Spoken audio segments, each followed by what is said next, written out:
हरिओम। स्वागत है आप सभी का आज के इस लघु सिद्धांत कौमुदी के अग्रिम व्याख्यान में। हम सभी लोग लघु सिद्धांत कौमुदी को शुरू से एकदम प्रारंभ से पढ़ रहे हैं, शब्दशः पढ़ रहे हैं। और अब हम यरो नुनासिके नुनासिको वा इस सूत्र तक पहुंच गए। यरो नुनासिके नुनासिको वा, यह सूत्र क्या कहता है? कहता है पहले होना चाहिए कोई यर वर्ण। कौन सा वर्ण? यर वर्ण। यर वर्ण मतलब कौन सा वर्ण, किसको कहते हैं? यर। यदि आप व्याकरण में प्रत्याहार नहीं जानते हैं तो आप कुछ नहीं जानते हैं। तो इसलिए जो माहेश्वर सूत्र हैं, 14 माहेश्वर सूत्र, उनमें हयवरट सूत्र के य से शुरू करके सर सूत्र के र तक के जितने भी वर्ण हैं वो यर हैं। यवर अल यम गणन झभ घटथ झब गडद खफ छठथ चटत कप शस, ये इतने वर्ण यर हैं। ठीक, कल मैंने बताया था कि यर मतलब सर पैर बिना वाला व्यंजन ठीक, जिनके हा को छोड़कर सारे व्यंजन यर हैं। यर में केवल ह नहीं आता, हयवरट का से भी हा छूट गया, हल से भी हा छूट गया, तो ह को छोड़कर जितने भी व्यंजन हैं वो हैं यर। तो यर के तुरंत बाद यदि अनुनासिक आ जाता है, यर के तुरंत बाद क्या आ जाता है? यदि अनुनासिक आ जाता है तो यर के स्थान पर भी अनुनासिक हो जाया करता है। ठीक है, यर के स्थान पर भी क्या हो जाया करता है? अनुनासिक हो जाया करता है। कल हम उसको देखे थे विस्तार से, उसकी प्रक्रिया को समझाए थे। इसे देख लीजिए, पूरा लिखा हुआ, इसलिए सुरक्षित रखा था इसको। आ जाओ प्रभु। हाँ, ये पूरा पहले झलाम जसवंते समझा था हमने, उसके बाद यहां है यरो नुनासिके नुनासिको वा। यर प्रत्याहार में इतने सारे वर्ण आ जाते हैं। आप हयवरट के या से शुरू हुआ, सर के अंतिम स तक गया। ठीक है, तो इसमें इतने देख लीजिए वर्ण आते हैं। इसमें वो भी है, र भी है और स भी है, पर उन सब का कोई अनुनासिक सवर्ण नहीं होता, इसलिए उन सबको हमने इस लिस्ट से हटा दिया है। ठीक है, तो इतने वर्णों के तुरंत बाद कोई अनुनासिक वर्ण आता हो, इतने वर्णों के बाद, ये कुल कितने हैं? 25 3 28 वर्ण हैं कुल। इन 28 वर्णों के तुरंत बाद यदि कोई अनुनासिक वर्ण आता हो तो इन 28 वर्णों के स्थान पर भी अनुनासिक हो जाया करता है।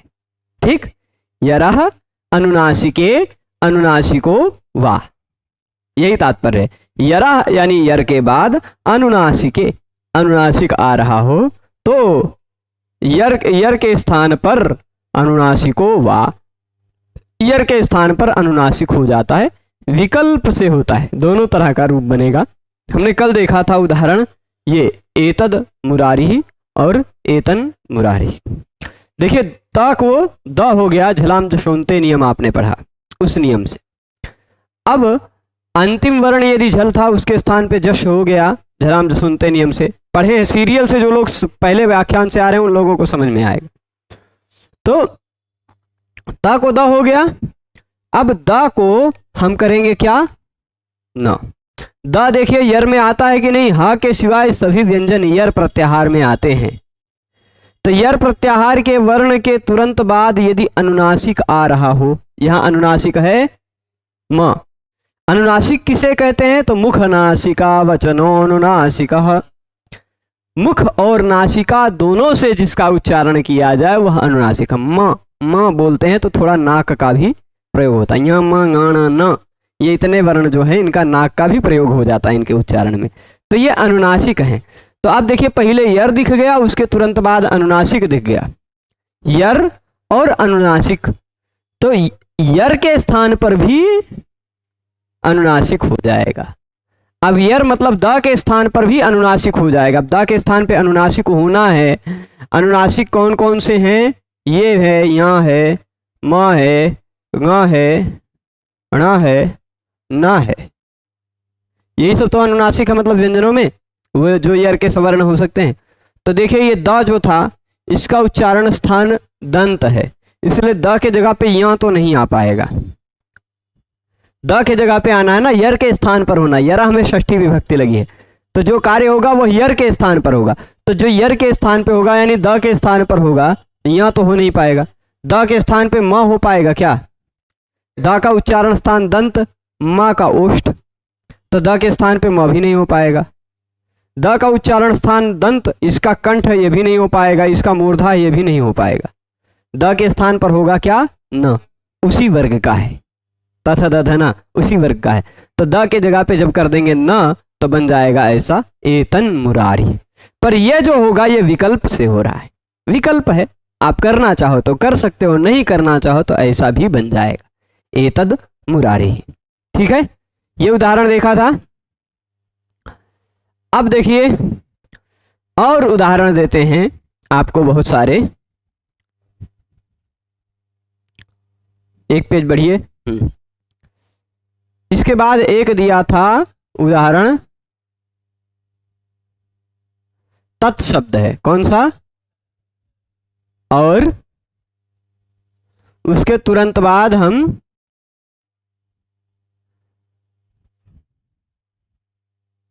मात्र, बहुत बड़े बड़े अक्षरों में लिख रहे हैं, तत् मात्र। तत् है, उसके तुरंत बाद क्या है? मात्र है। तो यहां पर क्या नियम लगा?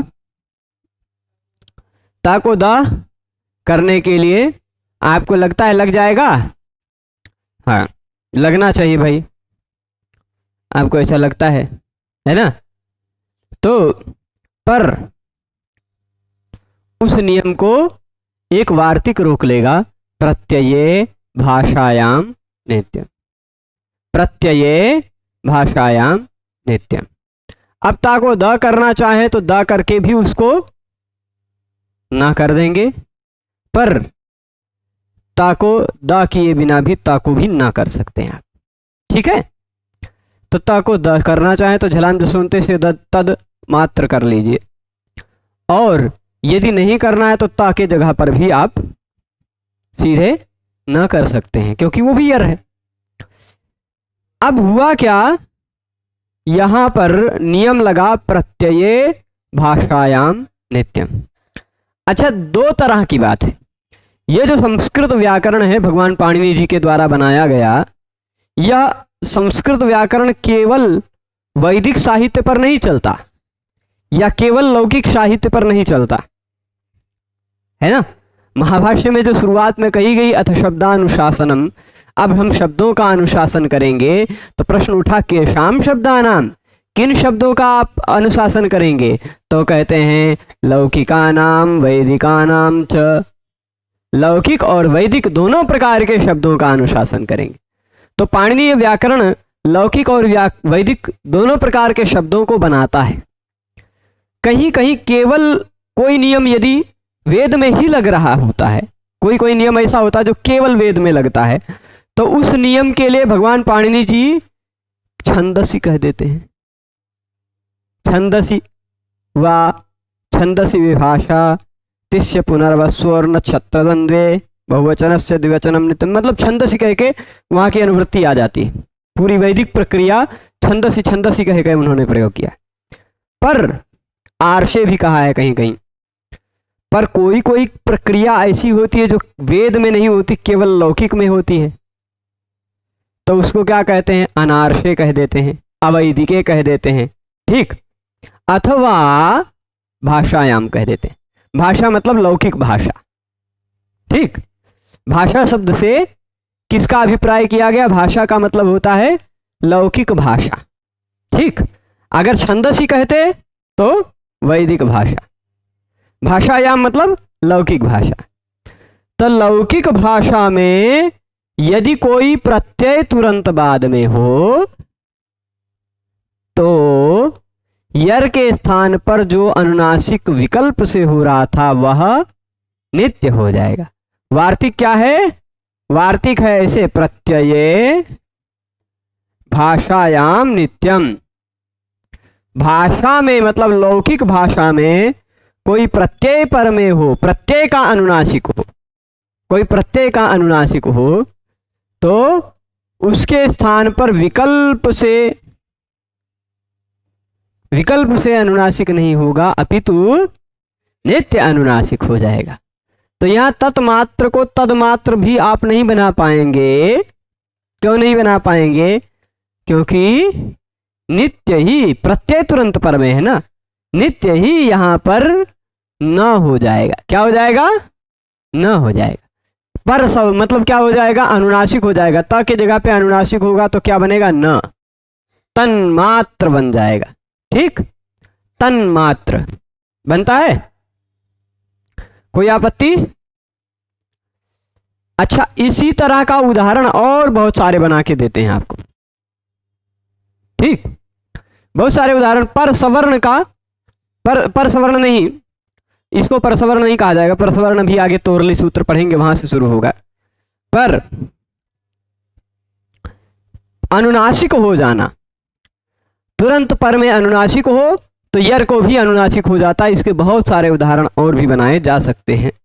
जैसे अब देख लीजिए, तन मात्र ना होकर तन मय होता तो ये मय भी एक प्रत्यय है, मात्र भी एक प्रत्यय है। आप कहेंगे मय और मात्र तो प्रत्यय हमने सुना नहीं है। तो मूल रूप से क्या है? मयट प्रत्यय है। कौन सा प्रत्यय? मयट। टा की संज्ञा होकर लोप हो जाता, मय बचता है। और जो आपको मात्र अभी दिखाई पड़ रहा था वो मात्र नहीं है, मात्रच प्रत्यय है। प्रमाणे द्वैसच दघ्ने मात्रच, द्वैसच दघ्नच और मात्रच, ये तीन प्रत्यय होते हैं। ठीक है, तो मयट है, ये प्रत्यय है कि नहीं? तो तत्मय का तन्मय बना सकते हैं कि नहीं? नित्य बनेगा, तदमय नहीं बनेगा। जैसे तद मुरारी तन मुरारी दोनों कर सकते थे, एतद मुरारी एतन मुरारी दोनों कर सकते थे, पर यहां तदमय और तन्मय दोनों नहीं कर सकते। क्यों? क्योंकि यहां प्रत्यय है। जब प्रत्यय होगा तब यरोनुनासिके अनुनासिको वा वाली बात नहीं लगेगी। जब प्रत्यय होगा तो वा वाली बात नहीं लगेगी, नित्यम बात लगेगी। कौन सा नियम लगेगा? नित्यम, नित्य ही अनुनासिक होगा। ठीक है। हाँ, तन्मय जैसे मैंने उदाहरण दिया वैसे ही तत्मय के नहीं दिया है उदाहरण, उन्होंने चिन्मय चित्मय दिया है। चित्मय चिन्मयम दिया है ना, लघु कौमुदी में उदाहरण क्या दिया? चित्मय। आपता को न कर लीजिए, कोई दिक्कत नहीं, चिन्मय बत्र बन जाएगा ना। ऐसे ही मान लीजिए, अरे थोड़ा सा प्रायश्चित्त कर्म कर देते हैं। हाँ, चिन्मय ना होता तो ये देख लीजिए, वाकमय होता तो, वाक और मय होता तो क्या करते आप? ये यर है कि नहीं, उसके तुरंत बाद अनुनासिक है कि नहीं? यर हो उसके तुरंत बाद अनुनासिक हो तो यर के स्थान पर अनुनासिक हो जाया करता। अब इसके स्थान पे क के जगह पे अनुनासिक होगा तो कौन सा होगा? आप ना बिल्कुल मत कहना कि ना हो जाएगा। क्यों? न होगा। क के स्थान पे होगा तो अनुनासिक उसी वर्ग का तो होगा। क का उच्चारण स्थान कंठ, ङ का भी उच्चारण स्थान कंठ, इसलिए क के जगह पे हो जाएगा ये वाला ङ, बन जाता वांग्मय, बनता है ना वांग्मय। कुछ लोग ऐसा लिखते हैं। ठीक, कैसा लिखते हैं? मैंने देखा हिंदी में वर्तनी में ऐसा दोष करने लगते, वांगमय। ठीक, यह शब्द तो नहीं बनेगा किसी तरह, वांगमय। मूलतः ग नहीं रहता है। जैसे बोलते हैं ना क ख ग घ अंगा, अंगा गा सुनाई पड़ता, ङ है, अंगा नहीं है। कुछ कुछ लोग क्या बोलते हैं? क ख ग घ अंगा, अंगा। अगर ये वाला देखिए क्या है, ये वाला अंगा है, ये वाला अंगा है, तो ये क्या है ना? यो तो वैसे है, और इसमें ऐसे परसवर्ण कर लेते हैं, तब ये वाला आ गया तो अंगंगा का बोलेंगे, ये भी अंगा ये भी अंगा है ना। तो वो अंगा नहीं है, ङ है। क्या है? ङ, ङ। कंठ और नासिका से मिलकर उच्चारण करना है। नहीं बोल पाते तो आ भी जोड़ देते हैं, आ भी जोड़ देते हैं आगे पीछे, है ना, संपुट कर देते हैं। तो ये क्या है? का के जगह पे क्या होगा? ग हो जाएगा। का के स्थान पे क्या होगा? ग हो जाएगा। तो वांगमय। ठीक है, तो अभी देखिए एक उदाहरण सूत्र में जो बोला, प्रमाणे द्वैसज दधनई मात्रचः, वहां क्या है, दधन और धन मात्रच वहां जोड़ा गया है, दधनच और मात्रच जोड़ा गया है वहां, वो सूत्र में उदाहरण में आ गया, दधनच और मात्रच। अब देखिए यर है कि नहीं, ये यर है ना, यर के तुरंत बाद अनुनासिक है म, तो यर के स्थान पे क्या हो जाएगा, अनुनासिक, उसी वर्ग का अनुनासिक होगा, चा के जगह पे होगा तो यहां हो जाएगा, तो दधनई मात्रचः ऐसा सूत्र में लिखा हुआ मिलेगा, है ना। वहां दधनई नहीं है मूलता, मूलता प्रत्यय तो दधनच होता है, पर सूत्रों में दधनई लिखा हुआ दिखाई पड़ेगा। चा को यहाँ हो गया, यरो नुनासिके नुनासिको वा से कह सकते हैं, अथवा वहां मात्र एक प्रत्यय प्रत्यय भाषायाम नित्यम से कह सकते, ठीक है, चलेगा। तो प्रत्यय भाषायाम नित्यम भी समझ गए हैं। मैं आ जाता हूं फिर से यहाँ पुस्तक में, पुस्तक जी दर्शन दीजिए। तो अब देखिए क्या है, प्रत्यय भाषायाम नित्यम तन्मात्रम और चिन्मयम, ये दो उदाहरण बनाया, आप सभी लोग बना लेंगे। चित या तत् का त जो दिखाई पड़ रहा था वह यर था, उसके तुरंत बाद मयम या मात्रच का जो म दिखाई पड़ रहा था वह प्रत्यय का अनुनासिक था। पहले यर हो, उसके तुरंत बाद किसी प्रत्यय का अनुनासिक हो, तो यर के जगह पर भी अनुनासिक हो जाया करता है, नित्य ही अनुनासिक हो जाया करता है, ठीक है, स्पष्ट है इतना। तो आगे चलते हैं, तोरली, सूत्र कितना छोटा सा, तोरली। अब कुछ लोग बिहार के क्षेत्र के होते हैं, वो र को ड़ बोलते हैं, है ना। एक मित्र हमारे कहते कि गुरु जी हम बिहार से हैं गुरु जी, तो वो र को ड़ बोलते हैं, तो वो उनके नहीं र को र, हाँ ड़ को ना बोलते होंगे, पर मैं र को ड़ बोलते हैं, ऐसा बोल रहा हूं। बिहार नहीं बोलेंगे, बिहार बोलेंगे, बिहार, है ना, बिहार से हैं। तो एक ऐसे थे मित्र, वो गुरुजी से बोलते थे, गुरुजी मैं ना सुधड़ा हूँ, ना मैं सुधड़ूंगा, ना ही मैं सुधरने की इरादा करता हूँ, ऐसे बोलते थे। तो र को ड़ की तरह उच्चारण करके बोलते थे। तो अब उनके हिसाब से तोरली सूत्र ने तोड़ली सूत्र है, तोड़ली। तो यहाँ क्या है, तोरली, तोरली, वो थोड़ा सा कुछ लोग हैं, र और र उच्चारण में थोड़ा इतना साम्य है, थोड़ा सा असमानता है।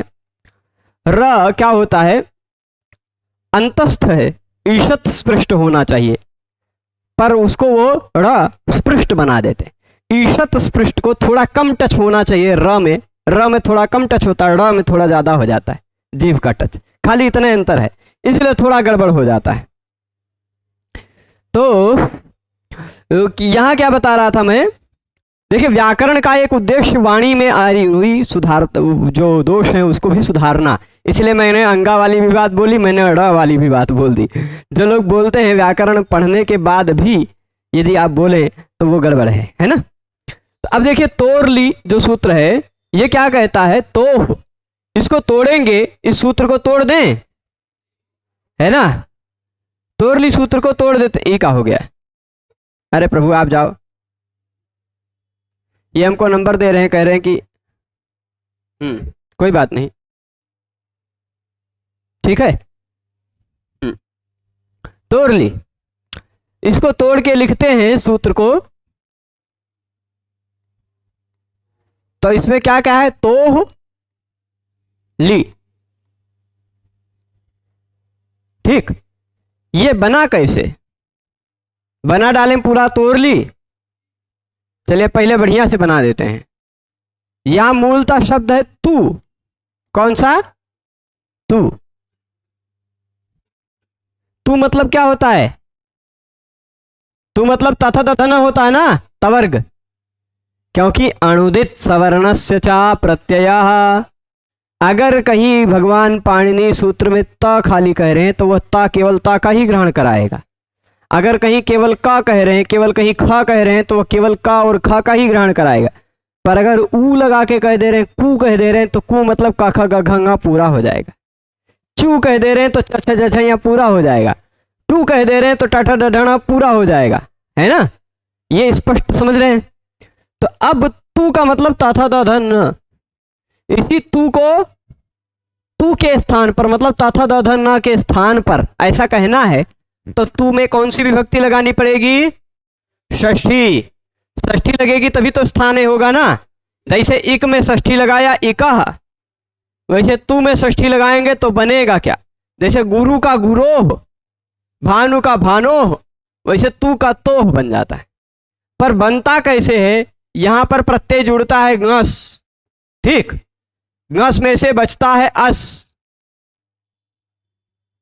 तू अस, ठीक। इसकी होती घी संज्ञा, इसलिए घेर नीति से तू को गुण हो जाता है। जब हम सब शब्द रूप अजंत पुल्लिंग में पढ़ेंगे तो समझ में आएगा। तो असली। और फिर एक गसी गसोश्च नियम है, गसी गसोश्च, उससे पूर्व रूप होकर ओ और आ में से ओ ही बचता है, तोस, ठीक। वैसे जैसे गुरोस भानोस, वैसे ही तोस बच गया।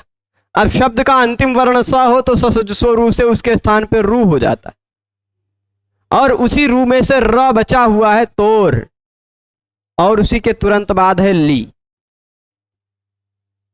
तोर ली, ठीक है, तोर ली। अब ली का मतलब क्या है? ल में सप्तमी विभक्ति लगा है। देखिए मूलतः शब्द है ल, सप्तमी विभक्ति में कौन सा प्रत्यय लगता है? गी। गी में से बचा केवल ई, यही ला में ई जोड़ दीजिए, बन जाता है ली, ठीक, ली। तो तोर ली, ली का मतलब ली में सप्तमी लगी है, तोर में षष्ठी लगी है। तो इसका मतलब आप समझ रहे होंगे कि जो कार्य होगा वह किसके स्थान पे होगा? षष्ठी स्थाने होगा। तो तोह स्थाने, तवर्गस्य स्थाने, यह अर्थ लिया जाएगा। तोह का मतलब क्या लिया जाएगा? तवर्गस्य स्थाने, तवर्ग के स्थान पर होगा कार्य। पर वह तवर्ग कहां होना चाहिए? ली होना चाहिए, यानी ला से तुरंत पूर्व में होना चाहिए। तस्मिन् नेति निर्दिष्टे, सप्तमी जहां पर लगा हुआ हो वहां कार्य किसको होगा? पूर्व वाले को होगा। और षष्ठी जहां लगा हुआ हो उसी के स्थान पर होगा। तो कार्य किसके स्थान पे होगा? तवर्ग के स्थान पर। पर वह तवर्ग होना कहां चाहिए? ला से तुरंत पहले होना चाहिए, ठीक है। तो निष्कर्ष ये हुआ कि कभी किसी शब्द में ऐसा हो जाए कि पहले कोई तवर्ग आता हो, उसके तुरंत बाद ल आ जाता हो, तो तवर्ग के स्थान पर सवर्ण हो जाया करता है, ठीक। तवर्ग के स्थान पर सवर्ण हो जाया करता है, ठीक है, हो जाएगा। क्या होता है? अच्छा, इस सूत्र को अष्टाध्यायी में निकाल कर देख ले। 8 4 60, 8 4 60 निकालिए ना। तोर ली, अष्टाध्यायी है ना, निकालिए। तोर ली मिला। तोर ली से पहले कहीं सवर्णा की बात की गई है, पर सवर्णा मिल गया। अनुस्वारस्य यही पर सवर्ण, कितने नंबर पे? 58 नंबर पे। देखिए इसी से तुरंत पहले 58 नंबर पर भगवान पाणिनि जी ने यह विषय कहा है। कौन सा? अनुस्वारस्य यही परसवर्ण। वहां पर परसवर्ण का, पर वहां अनुस्वारस्य यही कहा था। अनुस्वारस्य कह दिया था तो वह अनुस्वार के स्थान पर कार्य हो रहा था। यहां तो कह दिया मतलब तवर्ग के स्थान पर कार्य होगा, यानी अनुस्वार की बात अनुवृत्त होकर नहीं आएगी। वहां यही कहा था, तुरंत बाद में यह प्रत्याहार का वर्ण होना चाहिए। यहां कह रहे हैं ली, तुरंत बाद में यह प्रत्याहार का वर्ण नहीं, खाली ला होना चाहिए। तो यानी अनुस्वारस्य यही, ये दोनों अनुवृत्ति होकर नहीं आएगा। क्योंकि अनुस्वारस्य की जगह इस सूत्र में तो हो कह दिया गया, यही की जगह यहां इसमें ली कह दिया गया। ठीक, तो केवल परसवर्ण शब्द की अनुवृत्ति आएगी। तो निष्कर्ष क्या निकलेगा? तो ली परसवर्ण। पहले हो तवर्ग, उसके तुरंत बाद हो ल, तो हो जाता है पर सवर्ण। अब पर में क्या रहेगा? ध्यान दीजिएगा पूरा बढ़िया से। पहले रहेगा तवर्ग, क्या रहेगा? उसके बाद क्या रहेगा? ल, है ना? तो पर सवर्ण होगा। पर सवर्ण, पर कौन सा है? तवर्ग है कि ल है? ला का सवर्ण कितना है? ला का सवर्ण कोई होता है? तो ला दो प्रकार का होता है, ऐसा वाला भी ला होता है और ऐसा वाला भी ला होता है। दो प्रकार का ला बताया गया था ना, अनुनासिका अनुनासिक भेदेन यवला द्विधा, य व और ल, ये दो दो प्रकार के होते हैं। यह भी इसी तरह से य और य, व ल ल। ठीक, तो पर सवर्ण होगा, यानी पर वर्ण ला ही रहेगा। इसके स्थान पर जो तवर्ग है उसके स्थान पे या तो ये वाला ला हो जाएगा या तो ये वाला ला हो जाएगा। ठीक है, यही तो निष्कर्ष है ना। तोर लिखा। यहां फिर से आ जाते हैं, यहां पर। अब देख लीजिए, पहले होना चाहिए क्या? अब आप देख लीजिए, मैं पूरा स्थिति बता देता हूं। ता प्लस ला हो या था प्लस ला हो या द प्लस ला हो, पूरा तोर लिखा पूरा मैं बता दे रहा हूं। धा प्लस ला हो, ठीक, और फिर न प्लस, तो पर सवर्ण हो जाएगा। पर सवर्ण मतलब इन पांचों वर्णों के स्थान पर इस वर्ण का कोई सवर्ण आ जाएगा। अब दुर्भाग्य से इस वर्ण के सवर्ण खाली दुइये हैं, है ना, खाली दुइये हैं। यानी इन पांचों के स्थान पर या तो ये वाला आएगा या तो ये वाला आएगा। ठीक, तो अब ता के स्थान पर कौन सा वाला आएगा दोनों में से? आप कहेंगे तब अनुनासिक है इसलिए ता के स्थान पर आएगा, क्या हो जाएगा? ता के स्थान पर भी ला और ला वाला बचा ही है ना, डबल ला हो जाएगा। था होता तो था के स्थान पर भी ला और ला, द होता तो द के स्थान पर भी ला और वो वाला ला तो बचा हुआ है। ठीक, और धा होता तो धा के स्थान पर भी ला होता और बाद वाला ला या जो शब्द है उसका ला तो बचा ही है। ना होता तो ना के स्थान पर क्या होता? क्योंकि ना अनुनासिक है, ना का उच्चारण स्थान लासिका से हो रहा है, तो ना के स्थान पर अगर होगा तो ये वाला ला होगा, परसवर्ण, है ना। तो ना के स्थान पर क्या होगा? ये वाला ला हो जाएगा और फिर उसके तुरंत बाद ये वाला ला तो बचा ही रहेगा। ठीक है, यही तोरली सूत्र का पूरा निष्कर्ष। ठीक, वो तथा दध न के स्थान पर ल कर देता है यदि उसके तुरंत बाद एक और ल हो तो, पर तथा दध के स्थान पर अगर वह ल करेगा, तथा दध के स्थान पर अगर वह ल करेगा तो वह अनुनासिक वाला नहीं रहेगा, पर न के स्थान पर यदि ल होगा तो वह न क्योंकि अनुनासिक है इसलिए ल भी अनुनासिक वाला आएगा। स्पष्ट है निष्कर्ष ना। उदाहरण देखिए, कौन सा उदाहरण दिया है? तत् धन लय दिया है। कौन सा? तत् धन, नियम लग रहा है तोरली, लग रहा है कि नहीं? पहले होना चाहिए तवर्ग, उसके तुरंत बाद होना चाहिए ल, तो पर सवर्ण हो जाता है, यानी ला का सवर्ण ये हो जाएगा। ता जो है वो भी ला का सवर्ण हो जाएगा। ला का सवर्ण या तो ला या तो ला, दो ही है, ला ला। तो यहां कौन सा वाला आ जाएगा? ये वाला आ जाएगा ला। बन क्या गया? तल्लय बन जाएगा, तल्लय, है ना। अच्छा, था द ध के उदाहरण कोई है कि नहीं है, मुझे ध्यान तो नहीं है, पर मैं देख लेता हूं, हो सकता है काशिका जी में कोई दिया हो, है ना।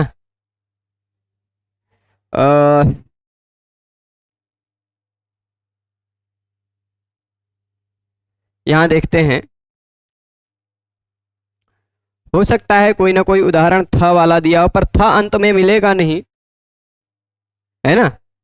थ अंत में बहुत कम ही मिलता है।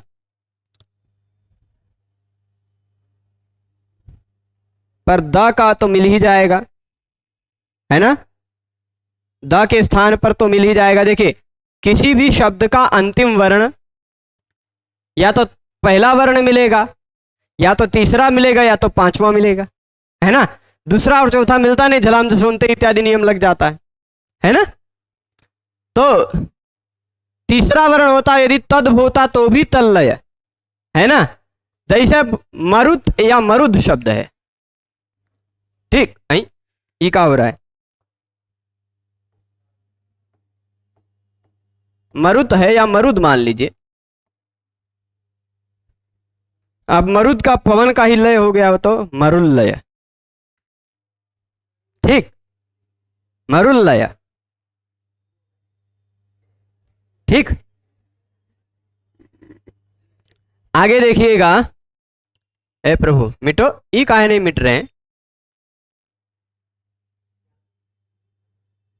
अब मिटेंगे।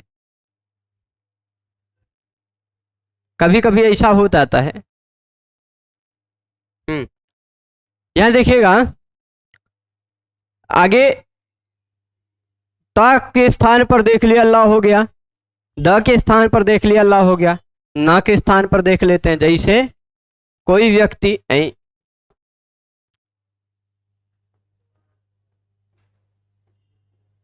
पहली, इससे पहले जब हम पढ़ा रहे थे तब लिखते थे हम, तो हमारी लिखना हुआ, हमारा लिखा हुआ हम बहुत कम समझ पाते थे। मतलब हम तो समझ जाते थे, लेकिन और लोग कम समझ पाते थे। धीरे धीरे क्या है, जैसे सभ्यता का विकास होता वैसे ही हमारे लेखन का भी विकास हुआ है।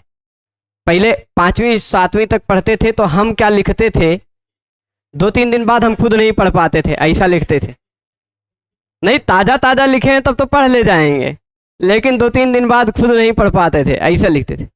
फिर बाद में थोड़ा सा विकास हुआ मेरे राइटिंग का, कि हम लिखे हैं तो पढ़ ले जाते थे, लेकिन दूसरे लोग थोड़ा कम पढ़ पाते थे।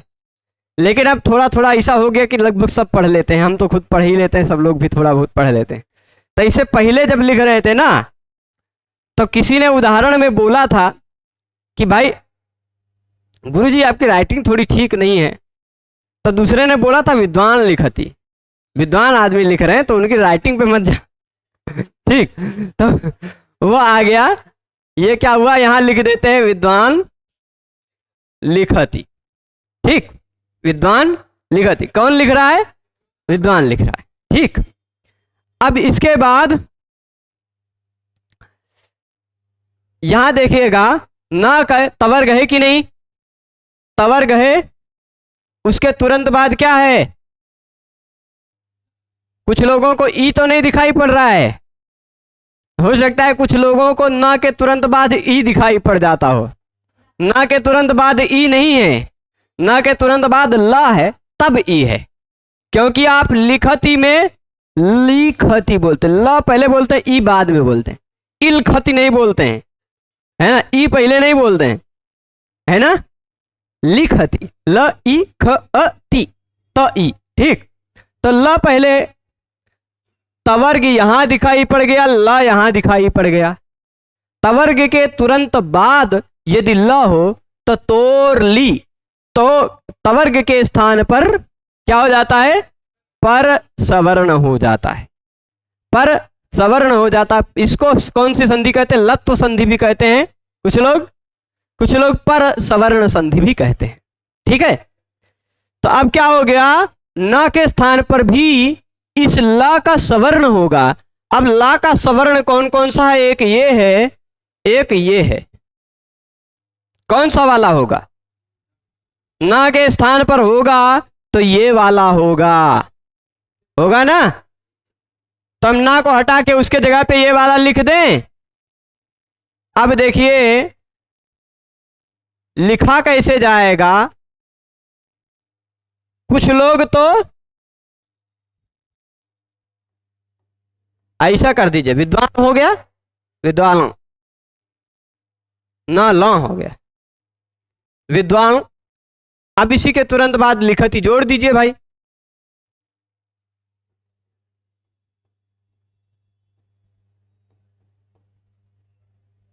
विद्वान लिखती, विद्वान लिखती। ठीक। अब देखिए आजकल क्या है, कंप्यूटर में ये सिस्टम तो है नहीं।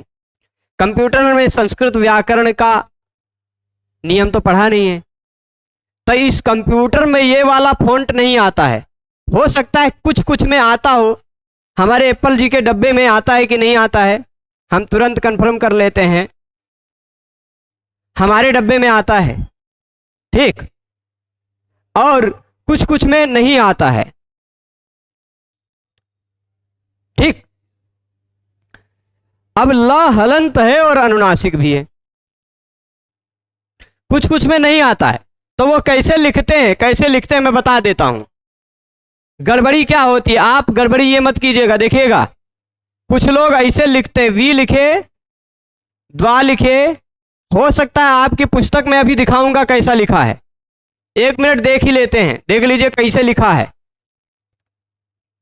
ये देखिए ये गलत ढंग से लिखा है।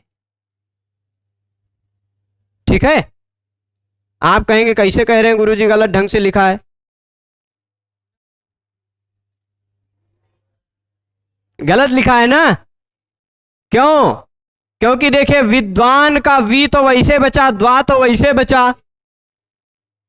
वी तो वैसे है, द्वा तो वैसे ही है, ना के जगह पे ही हुआ है ला, और ला अनुनासिक वाला हुआ है। तो ये जो बिंदी द्वा के ऊपर लगा दिए ये गलत है, ला के ऊपर लगाना चाहिए था। ठीक, बीच में इनको कहीं जगह मिला नहीं तो ये इधर ही चढ़ आया। तो ऐसे नहीं, तो ऐसे करके या तो आपके फॉन्ट में ऐसे लिखने का ऑप्शन मिल रहा हो तो लिख दें, नहीं तो ऐसा लिखने पे समस्या क्या आ जाएगी, ये सोचेंगे कि ई अनुनासिक है ना, ये समस्या आ जाएगी। इसलिए मैंने उस पेज में जो लिखा उसी तरह लिखना ज्यादा सही है। विद्वान ऐसा लिखा, ल हलंत करके अनुनासिक कर दिया और फिर लिखती लिख दिया, विद्वान लिखती। यही तरीका है। ठीक, ये ल हलंत रहेगा और अनुनासिक रहेगा। अगर इस दोनों ल को जोड़कर ऐसा करना चाहें आप, ठीक, ए दूसरका वाला ला थोड़ा गड़बड़ हो रहा है, और यही चंद्र बिंदु चढ़ाना चाहें और ऐसे ई मात्रा चढ़ाना चाहें तो कुछ लोग समझ जाएंगे ई अनुनासिक है ना, ला अनुनासिक दिखाई ही नहीं पड़ेगा। तो ला जो हुआ है अनुनासिक ला हुआ है, यह हमें दिखाने के लिए ला के ऊपर अनुनासिक का चिन्ह लगाना पड़ेगा। ठीक, तो इसलिए इसी तरह लिखना ज्यादा सही है। ठीक, विद्वान लिखती। देखिए इन्होंने, इनके पास फॉन्ट में तो आया नहीं, पर इन्होंने लिख दिया नस्य अनुनासिको ल। ना के स्थान पे अगर आएगा ल तो अनुनासिक होकर आएगा। नस्य, न के स्थान पर, नस्य मतलब न के स्थान पर, लह न के स्थान पर जो, न के स्थान पर जो ल आया वह अनुनासिक आएगा। नस्य अनुनासिको लह। स्पष्ट है। तस्मिन धन लेखे। ठीक, तस्मिन लेखे कैसे बनेगा देख लीजिए। विद्वान लिखती की जगह ऐसे ही कोई भी शब्द हो जिसमें अंतिम में न दिखाई पड़ जाता हो ना, है ना,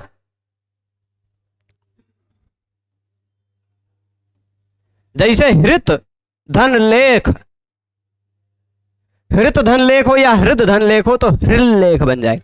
यहां जो ल होगा वह अनुनासिक वाला नहीं आएगा, पर तस्मिन धन लेख होता तो तस्मिन लेखे, तस्मिन लेखे ऐसा होता तो न के जगह पे जो ल आता वह ऐसा वाला आता है, तस्मिन लेखे। स्पष्ट है, ठीक है ना। ऐसे आपको और कोई भी उदाहरण मिल जाए जहां पहले तवर्ग दिखाई पड़ता हो, उसके तुरंत बाद ल दिखाई पड़ता हो, तो तवर्ग के स्थान पर भी आप ल कर डालो। ठीक है, हो जाएगा। तथा दधा के स्थान पर अगर ल हो रहा है तो वह खाली सीधा साधा ला रहेगा, न के स्थान पे ला हो रहा है तो वह ला आ जाएगा, अनुनासिक वाला। ठीक, स्पष्ट है, कोई आपत्ति नहीं ना। अब इसके बाद जो विषय शुरू हो रहा है, इसके बाद वाला जो विषय है, उदह स्था स्तंभो पूर्वस्य। देखिए तोरली 60 नंबर था, उसी के तुरंत बाद 61 नंबर सूत्र है। अभी तक पर सवर्ण था। ठीक, आप अनुस्वार से यही पर सवर्ण सूत्र 58 नंबर सूत्र देखिए, जरा ध्यान से देखिए। उसमें अष्टाध्यायी में पर सवर्ण जो लिखा है, कैसे अक्षरों में लिखा है? मोटे अक्षर में है ना, मोटे अक्षर में लिखा है, पर उसके तुरंत बाद नंबर लिखा होगा 60। कितना लिखा है? कितना? 59 65, 59 और 65 लिखा है ना। अब क्या होता है, ये होता है, ध्यान दीजिएगा, ध्यान दीजिएगा, ये क्या होता है, पर सवर्ण। पर सवर्ण में जो सवर्ण वाली बात है वो तो चली आएगी, पर वो पर सवर्ण कह रहा था, पर वर्ण का सवर्ण हो जाएगा। ये क्या कह रहा है? पूर्वस्य सवर्ण, पूर्व वर्ण। ठीक है, किसका सवर्ण होगा? पूर्वस्य सवर्ण। इसलिए यह पूर्व सवर्ण हो, यहां पर सवर्ण वाली बात नहीं रहेगी, पूर्व सवर्ण वाली बात आ जाएगी, क्योंकि यहां पूर्वस्य बात कह दी गई, सवर्ण की आएगी। ठीक, तो होगा क्या, यहां दे दी उदह परयोः स्था स्तंभो पूर्व सवर्ण। उदह स्था स्तंभो, उदह स्था स्तंभो, बहुत सिंपल सूत्र है। उदह मतलब उदह में कौन सी विभक्ति लगी है? पंचमी। पंचमी और षष्ठी दोनों में उदह बनता है। ठीक, उदह, उद हो, उसके तुरंत बाद स्था और स्तंभ हो। स्था स्तंभो में कौन सा नियम लगा है? कौन सी विभक्ति लगी है? षष्ठी लगी। पहले हो उद, षष्ठी और द्विवचन, षष्ठी द्विवचन स्था स्तंभो है। ठीक है, पहले होना चाहिए उद, उसके तुरंत बाद होना चाहिए स्था, या उद के तुरंत बाद होना चाहिए स्तंभ। खाली ये दो ही परिस्थितियों की बात करता है, उदस्था स्तंभो। ठीक, उद के बाद या तो स्था हो या उद के बाद या तो स्तंभ हो, यही दोनों होगा तभी यह नियम लगेगा। ठीक है, तो होगा क्या? अब प्लस के पहले क्या है, प्लस के बाद क्या है? आपको संधि में हमेशा केवल इन्हीं दो वर्णों को ध्यान रखना है ना, इन्हीं दो वर्णों को तो ध्यान रखना होता है। तो पूर्वस्य यानी पूर्व का सवर्ण हो जाएगा। अब पूर्व कौन है? द, यानी द का सवर्ण हो जाएगा स के जगह पे। जैसे पहले क्या हो रहा था, पर सवर्ण हो रहा था, यानी ला का सवर्ण पहले वाले वर्णों के स्थान पे आ जा रहा था ना, ला का सवर्ण आ रहा था पहले वाले वर्णों के स्थान पे। अब पूर्वस्य सवर्ण मतलब द के स्थान बाद वाले वर्णों के स्थान, द का सवर्ण बाद वाले वर्णों के स्थान पे आ जाएगा। स्था के स के स्थान पे या स्तंभ के स के स्थान पे क्या हो जाएगा? पूर्व वर्ण का सवर्ण हो जाएगा। पूर्व वर्ण कौन सा रहेगा? हमेशा उद ही रहेगा ना, तो उद में यानी द या ता रहेगा। उस द या ता का सवर्ण कौन सा है? ये है, ये है, ये है, ये है और ये है, इतने तो सवर्ण है। निष्कर्ष समझिएगा, उदह स्था स्तंभो। उदह मतलब उद के बाद स्था या स्तंभ आते हों, तो उद प्लस स्था हो या उद प्लस स्तंभ हो, यही दो परिस्थिति की बात कर रहा है। उद प्लस स्था हो या उद प्लस स्तंभ हो, यही दोनों स्थिति में जो स्तंभ या स्था का स है, स्तंभ का या स्था का, स्तंभ का या स्था का क्या है, स है, उस स के स्थान पर क्या हो जाएगा, पूर्व सवर्ण हो जाएगा। स के स्थान पर क्या होगा, पूर्व सवर्ण। पूर्व क्या है, द या त, उस द या त के स्थान पर क्या हो जाएगा, द होगा या त हो जाएगा। खरीचा से ता भी कर सकते हैं, ठीक। तो द है या त है, उस त का परवर्ण या द का सवर्ण, द का सवर्ण या त का सवर्ण क्या क्या है, त था द ध न, यानी स के स्थान पर त था द ध न में से कोई आ जाएगा, ठीक। स के स्थान पे क्या आएगा, त था द ध न में से कोई आएगा कि नहीं, आ जाएगा। अब जरा ध्यान से देखिए, स अनुनासिक है क्या, नहीं, तो स के जगह पे ना तो आ नहीं पाएगा, नहीं आएगा ना, किसी भी स्थिति में नहीं। अब स कैसा प्राण वाला है, वर्ग के दूसरे चौथे वर्ण और शल महाप्राण है, उनके जगह पे ता अल्प प्राण कैसे आएगा, द अल्प प्राण कैसे आएगा, ता और दा तो आ नहीं पाएगा।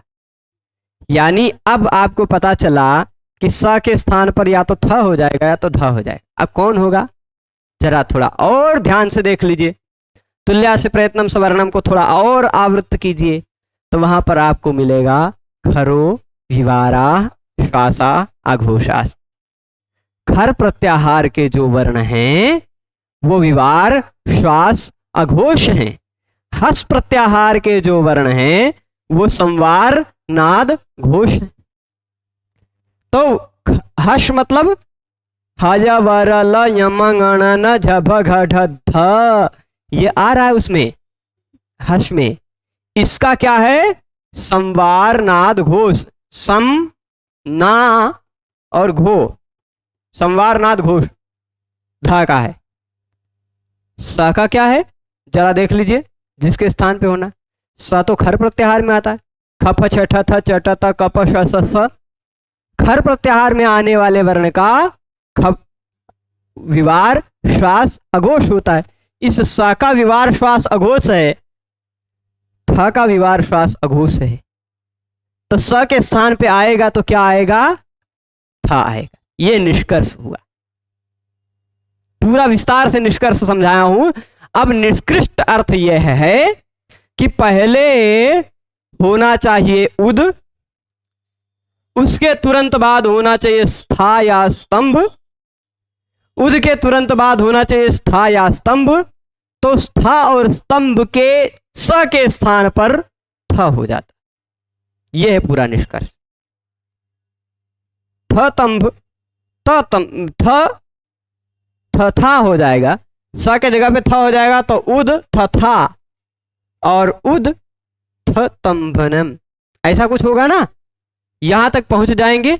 इसके बाद और बहुत सारी बातें हैं, और बहुत सारी बातें यहां समझना आपको। तस्मादित्युत्तरस्य पहले ही मैं समझा चुका हूं, पर उदह स्था स्तंभो पूर्वस्य में ये प्रसंग आया है, इसलिए लघु सिद्धांत कौमुदीकार यहीं पर निर्देश कर देना चाहते। तस्मादित्युत्तरस्य, कहीं भी यह सूत्र कोई कार्य नहीं करता, यह सूत्र ऐसे प्रत्येक सूत्रों का अर्थ बताने का तरीका सिखा रहा है, ऐसे प्रत्येक सूत्रों का अर्थ निकालने का तरीका सिखा रहा है जिन सूत्र के किसी भी शब्द में पंचमी विभक्ति लगी हुई हो। जिस सूत्र में किसी भी शब्द में पंचमी विभक्ति दिखाई पड़ती हो तो वहां पंचमी से निर्देश है कि नहीं, पंचमी विभक्ति लगाकर निर्देश किया गया, जैसे यहां उदा निर्देश है कि नहीं पंचमी विभक्ति लगाकर। तो जहां भी पंचमी विभक्ति से निर्देश हो, यानी तस्मात् इति निर्देश हो, देखिए सह एक सर्वनाम है, तत् तत् तत् एक सर्वनाम है कि नहीं, तत् एक सर्वनाम है। सर्वनाम मतलब सबके लिए वो उपयोग हो सकता है। तो तत् कौन है, उद भी तत् हो सकता है कि नहीं, आप भी तत् हो सकते हो, मैं भी तत् हो सकता हूं, ये भी तत् हो सकता है। थोड़ा सा दूर से जाके बोले तो उद भी तत् है। है ना, तो सर्वनाम है। तस्मात् कहीं भी यदि पंचमी विभक्ति लगाकर निर्देश हुआ हो तो जो कोई भी कार्य होगा वह कार्य किसके स्थान पर होगा? उत्तरस्य, उत्तर वाले के स्थान पर होगा, यानी बाद वाले के स्थान पर होगा, यानी पर वाले के स्थान पर होगा। ठीक, स्पष्ट है। तस्मात् इति उत्तरस्य, यही इतना सूत्र का अर्थ है। उसी को देख लीजिए, यहां क्या लिख रहे हैं? पंचमी निर्देशेन। सूत्र में कहीं भी यदि पंचमी का निर्देश हो, उदा स्था स्तंभो, कहां पे पंचमी दिखाई पड़ रही है? उदा में दिखाई पड़ गई ना, आपको दिख गई? तो कहीं भी पंचमी विभक्ति का निर्देश हो तो पंचमी निर्देश के द्वारा जो किया जा रहा कार्य है, क्रियमाणम कार्यम, पंचमी निर्देशेन क्रियमाणम कार्यम, पंचमी निर्देश के द्वारा जो किया जा रहा कार्य है वह कार्य वर्णांतर के द्वारा व्यवधान से रहित पर वर्ण के स्थान पर होगा। जैसे तस्मिन् नीति निर्दिष्टे पूर्वस्य में आपने समझा था कि सप्तमी विभक्ति के द्वारा निर्देश करके कोई भी कार्य किया जा रहा है तो वह वर्णांतर से अव्यवहित पूर्व के स्थान पर होगा। अगर पंचमी विभक्ति लगाकर कोई कार्य किया जा रहा है तो वह कार्य वर्णांतर से अव्यवहित पर वर्ण के स्थान पर होगा। तो निष्कर्ष आप क्या समझे? उद के पर वाले वर्ण के स्थान पर होगा कार्य। ठीक, तो उद के पर वाले के स्थान पर कार्य होगा। उद के पर में यदि स्था और स्तंभ हो, यह अर्थ निकाला जाएगा। उदह स्था स्तंभों का अर्थ क्या लिया जाएगा? उद के उत्तर में, यानी उद के पर में यदि स्था और स्तंभ वर्ण हो, स्था और स्तंभ हो, स नहीं, स्था और स्तंभ होना चाहिए। इसके सिवाय स्कूल होगा तो भी नहीं चलेगा, है ना, कुछ भी हो, संस्कृत का कोई शब्द हो, है ना, उद। फिर इसके बाद ये ऐसा ले लीजिए, द के बाद और कोई भी दूसरा शब्द हो जिसका स से शुरुआत हो रहा हो। स्थान नहीं तो स्था तो है ही, स्था दिखाई पड़ना चाहिए। उद हो और उसके तुरंत बाद स्था और स्तंभ के सिवाय कोई हो। ठीक, तो मिल जाएंगे, बहुत सारे शब्द मिल जाएंगे। तो नहीं, हाँ हाँ चलेगा। संस्थान ले लीजिए, उद संस्थान, तो वहां उद के तुरंत बाद सम दिखाई पड़ रहा है ना, स तो दिखाई पड़ रहा है पर वह स्थान का नहीं है, सा वो स्था का सा नहीं है, वो सम का सा है। ठीक, उद समय ऐसा कह दे तो, है ना, तो क्या हो जाएगा? वो द को मतलब यहां क्या होगा? स के स्थान पे पूर्व सवर्ण नहीं होगा। ठीक है, स्था और स्तंभ का ही स होना चाहिए। तो उद के पर में होना चाहिए, ऐसा किस सूत्र ने बताया आपको? तस्मादित्युत्तरस्य, इस सूत्र ने बताया कि उद के पर में स्था या स्तंभ होने चाहिए तो होगा कार्य। ठीक, पर जो कार्य होगा, अब पूरे स्था और स्तंभ के स्थान पे पूर्व सवर्ण करेंगे क्या? पूरे स्था, उद के पर में स्था और स्तंभ हो तो स्था और स्तंभ के स्थान पर देखिए क्या कहा है सूत्र में? स्था स्तंभो कहा गया है ना, स्था स्तंभो में षष्ठी विभक्ति लगी है, तो जो भी कार्य होगा वह किसके स्थान पर होगा? स्था या स्तंभ के स्थान पर होगा, है ना। उद के पर में रहने वाले स्था और स्तंभ के स्थान पर होगा। तो क्या पूरा स्था हटकर उसके स्थान पे पूर्व सवर्ण हो जाएगा? क्या पूरे स्तंभ को हटाकर उसके स्थान पे पूर्व सवर्ण हो जाएगा? नहीं, उसके लिए अगला नियम आपको पढ़ना पड़ेगा, आदेः परस्य। यह भी सूत्र कोई कार्य नहीं कर रहा, यह समझा रहा है आपको, परिभाषा सूत्र। आदेः परस्य क्या कह रहा है? परस्य यानी पर के स्थान पर कोई कार्य हो रहा हो। ठीक, किसके स्थान पे क्या हो रहा हो? पर के स्थान पर कोई कार्य हो रहा हो तो वह पूरे पूरे पर के स्थान पे नहीं होता है, पर के आदि वर्ण के स्थान पर होता है। ठीक, तो पूरे स्था और स्तंभ के स्थान पर परसवर्ण नहीं होगा, स्था और स्तंभ का आदि वर्ण जो स है उसके स्थान पे परसवर्ण पूर्व सवर्ण होगा। ठीक है, तीनों सूत्रों का मैं सारांश फिर से एक बार बताता हूं। ठीक, ध्यान दीजिएगा, ये स्थिति तो होनी चाहिए, उद होना चाहिए, उसके तुरंत बाद स्था होना चाहिए, उद होना चाहिए, उसके तुरंत बाद स्तंभ होना चाहिए, पर उद के तुरंत बाद स्था होना चाहिए, उद के तुरंत बाद स्तंभ होना चाहिए, ऐसा किसने बताया? तस्मादित्युत्तरस्य, उसने बताया ना कि तुरंत बाद में स्था या स्तंभ होना चाहिए, है ना। जो भी कार्य होगा वह स्था और स्तंभ के स्थान पर तो होगा।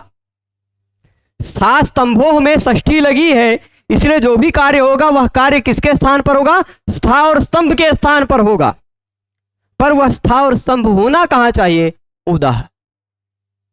ठीक, उदाह में पंचमी लगी, तो तस्मादित्युत्तरस्य, उद के तुरंत बाद में होना चाहिए स्था और स्तंभ। ठीक, ऐसा पता चला।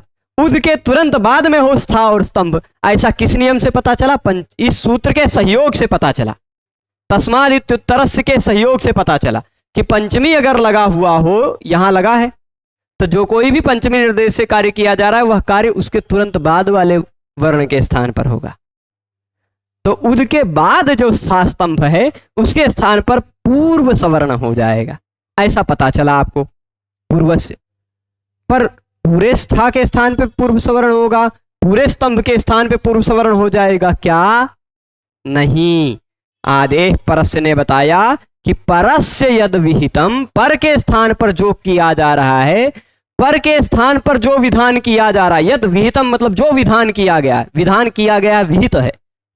ठीक, पर के स्थान पर जो विधान किया गया है वह विधान उस पर के आदि वर्ण के स्थान पर जाना चाहिए।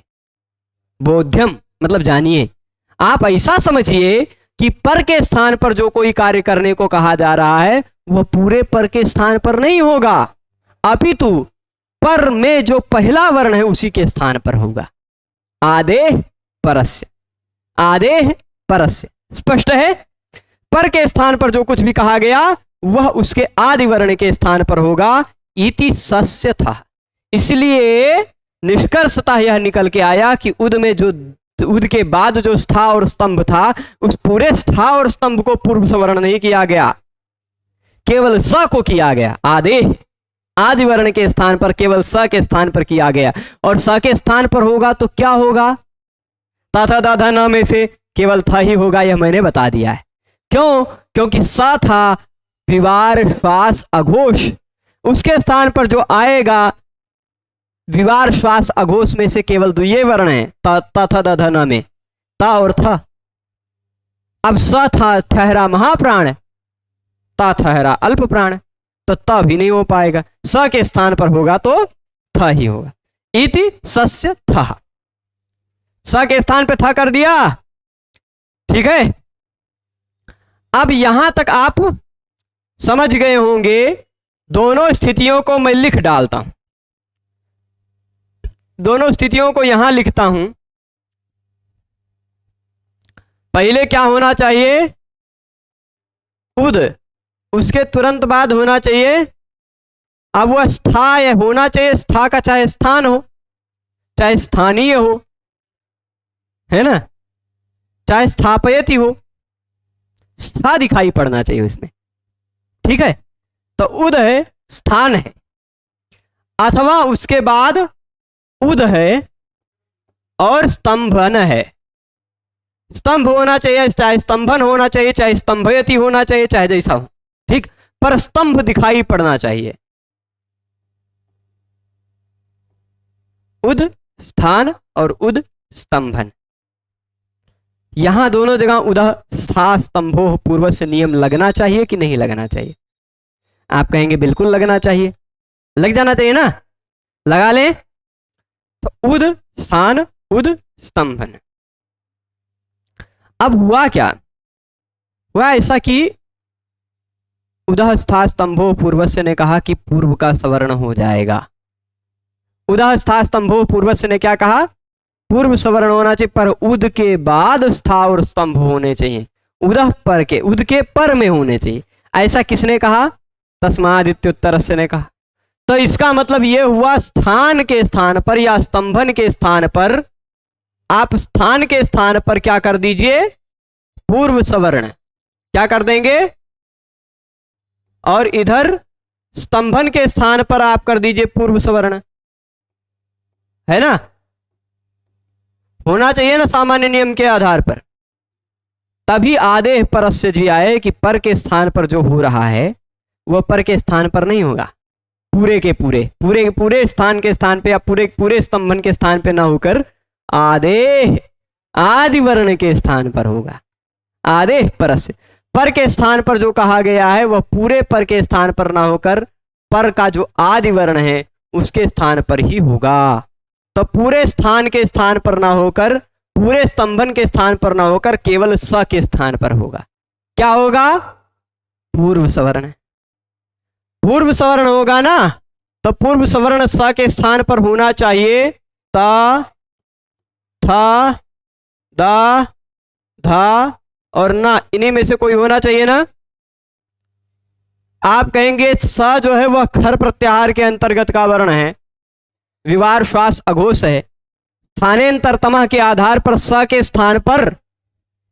स्थान पर जो होना चाहिए वह स का समानतम होना चाहिए। तो एक दृष्टि से स की समानता देखने जाएं यदि आप, तो स का उच्चारण स्थान क्या? दंत। उच्चारण स्थान की दृष्टि से देखने जाएंगे तब क्या होगा? स का उच्चारण स्थान दंत। दंत तो सबका है, तो यानी सभी हो जाने चाहिए। तो खाली स्थान से काम नहीं चलेगा, प्रयत्न से काम चलाते हैं। देखते हैं स का बाह्य प्रयत्न को आभ्यंतर प्रयत्न की दृष्टि से देखें तो स का आभ्यंतर प्रयत्न कौन सा है? ईषद विवृत मूष्मणाम, ईषद विवृत है ना, श का ईषद विवृत है और इन सब का तो स्पृष्ट है। यह को नहीं मिले, आभ्यंतर प्रयत्न की दृष्टि से देखने पर एक भी नहीं मिले। तो स्थान की दृष्टि से भी जब निर्णय ना हो, आभ्यंतर प्रयत्न की दृष्टि से भी जब निर्णय ना हो, तो हमें बाह्य प्रयत्न के शरण में जाना पड़ता है। तो बाह्य प्रयत्न के शरण में गए। बाह्य प्रयत्न ने बताया कि खरो विवारा श्वास अघोषाश्च, सविवार श्वास अघोष है। उनमें से, इन तीनों में से केवल ता और था विवार श्वास अघोष है। चलो, विवार श्वास अघोष रूपी बाह्य प्रयत्न ने थोड़ा निर्णय दे दिया कि ता या था में से कुछ होगा। कौन बनेगा करोड़पति में 50-50 करवा दिया है ना, वो 50 वाला पोल जो आता था वो करवा दिया विवार श्वास अघोष ने। अब आएगा अल्प प्राण और महाप्राण की बारी। स जो है वह महाप्राण है, त बेचारा अल्प प्राण निकला, यानी स के जगह पे जो होगा तो था ही होगा, हो जाएगा। तो अगले स्टेप में हम ऐसे लिख देते हैं उद और थ थान, उद थ थान बना, उद थ थान। फिर इसके बाद यहां देख लीजिए उद थ तंभन बना, उद थ तंभन, उद थ थान। हो गया यहां तक? यहां तक चले। इससे आगे आदेह परस्य तक समझने के बाद आप इतना समझ गए हों। अब झरोझरी सवर्णे, झरोझरी सवर्णे खाली एक बार हल्के से बता देते, खरीच बनाने के बाद ही ये झरोझरी सवर्णे और खरीच बताने के बाद ही वो दोनों शब्द सिद्ध होंगे। खाली शॉर्ट में मैं बता देता हूं, पर ये दोनों शब्द कल फिर से मैं सिद्ध करूंगा पूरा स्टेप बाय स्टेप, ठीक है। अभी खाली शॉर्ट में बता दे रहा हूं। तो देखेंगे यहां पर झरोझरी सवर्णे कहता है, झर मतलब क्या होता है? झर प्रत्याहार है। झर प्रत्याहार में कुल कितने वर्ण आते हैं? 23 वर्ण। वाह क्या स्पीड है! 23 वर्ण आते हैं झर प्रत्याहार में। कौन से 23? झभ घट ध, जब गड ध, खभ छठ थ, चट तकप स। ठीक, हर एक वर्ग का पहला, दूसरा, तीसरा, चौथा हो गया ना, 4 और फिर स। ठीक है, हो जाएंगे। 23 वर्ण है झर। पहले भी हो झर, उसके तुरंत बाद फिर से सवर्ण झर हो। झर के तुरंत बाद सवर्ण झर हो तो पहले वाले झर का विकल्प से लोप हो जाता है। ये देखिए कुछ लेख चल रहा है यहां पर, है ना। पहले हो झर, उसके तुरंत बाद हो सवर्ण झर, तो पहले वाले झर का लोप हो जाता है, ठीक, पर विकल्प से लोप होता है। तो यानी ये पहले वाले झर का आप लोप कर सकते हैं, उद थान बचेगा और उद तंभन बचेगा, विकल्प से होगा। जब लोप नहीं होगा तो क्या बनेगा वो बाद में बताएंगे। लोप होगा भी और नहीं भी होगा क्योंकि विकल्प से है ना। एक बार लोप करके देख लेंगे, फिर लोप नहीं होगा तो क्या होगा वो भी देख लेंगे। तो अब उद और थान बचा, उद और तंभन बचा, ठीक, उद थान उद तंभन। अब यहां पर हुआ क्या, था के जगह पे हो जाए, था खर है कि नहीं, था खर प्रत्याहार का वर्ण है कि नहीं, खर है ना। तो एक नियम अगला आया खरिच, बहुत इसकी चर्चा हो चुकी है, खरिच, ठीक। ये कहता क्या है, इस खरिच का नियम का मैं सार अर्थ बता दूं तो खरिच का सार ये है, पहले होना चाहिए झल, उसके तुरंत बाद होना चाहिए खर, तो झल के स्थान पर आ जाता है चर, ठीक। वही तिवारी जी वाली बात याद आ जाती है हमेशा, गुरुजी झाल था उसमें खर था, फिर भैंस आई उसने चर लिया तो कुछ नहीं बचा, ठीक। तो जब वो झाल नहीं है, यहाँ झल है, झल के तुरंत बाद हो खर, झल मतलब कुल 24 वर्ण, झबगढ़ झबगढ़ कप चट चट कप श, ठीक। और खर मतलब 13 वर्ण, कप चट चटत कप श, और उसके स्थान पे हो जाता है चर मतलब 8 वर्ण, चटत कप श, ठीक है। तो ये 24 वर्णों के स्थान पर इन 8 वर्णों में से कोई वर्ण आ जाता है। तो अब उन 24 में से देख लीजिए, ये द है झल, द झल है, उसके तुरंत बाद ये था खर है ना, खर, था खर आएगा कि नहीं, ख फ छ ठ थ चट त कप श स, यही तो खर है। तो झल के तुरंत बाद आ रहा हो खर, तो झल के स्थान पे आ जाता है चर, चर मतलब मैं पूरा चर यहां लिख देता हूं, च ट त क प श स, आप मिला के देख लीजिएगा सब हलंत। तो द है दंत उच्चारण स्थान वाला, दंत उच्चारण स्थान वाले यहां पर ता और स दो ही मिलेंगे। महाप्राण अल्प प्राण की दृष्टि से देखेंगे तो निश्चित हो जाएगा, आभ्यंतर प्रयत्न की दृष्टि से ही देख लेंगे तो द है स्पृष्ट, त है स्पृष्ट, तो द के स्थान पर आएगा त, ठीक है। द के स्थान पर क्या आ जाएगा, त, बन जाएगा उत्थान, और इधर भी द के स्थान पे आ जाएगा त, तो बन जाएगा उत्तंभन, उत्थान उत्तंभन, ये दो बन गया। पर जब झरो झरी सवर्ण से हमने पहले वाले था का लोप न किया होता, तब आपको खरीच 2 बार लगाना पड़ता है ना। इस था के इस ये भी था, ये तो अभी तो खर है, ये था खर था, इस था से पहले आने वाला ये था, इस था के जगह पे भी ता हो जाता और इस द के जगह पे भी ता हो जाता, और यहां ता था बचा ही रहता। तो ऐसे देखिए, उद के द के जगह पे खरीचा से चर्त होकर ता बन गया एक ता, और स के जगह पे जो था आया था उसके जगह पे भी ता हो गया दूसर का ता, और थान का ये रहा ऐसा वाला भी रूप बन जाता, डबल ता वाला थान, उत थान, ठीक। और यहां तो क्या हो जाता, यहां तो ट्रिपल होता, कैसे, उद जो था उस द के जगह पे आया हुआ था, एक मिनट, द के जगह पे आया हुआ था, और स्तंभन के सा के जगह पे जो था हुआ था, वो था भी तो झल है, उसके जगह पे भी तो चर हो सकता था, ता उस था के जगह वाला भी ता आ जाता, एक डबल हुआ, और फिर उसके बाद तंभन का पूरा तंभन लिख लीजिए, उत्तंभन, 3 बार ता दिखाई पड़ेगा यहां विकल्प से, ठीक। जी।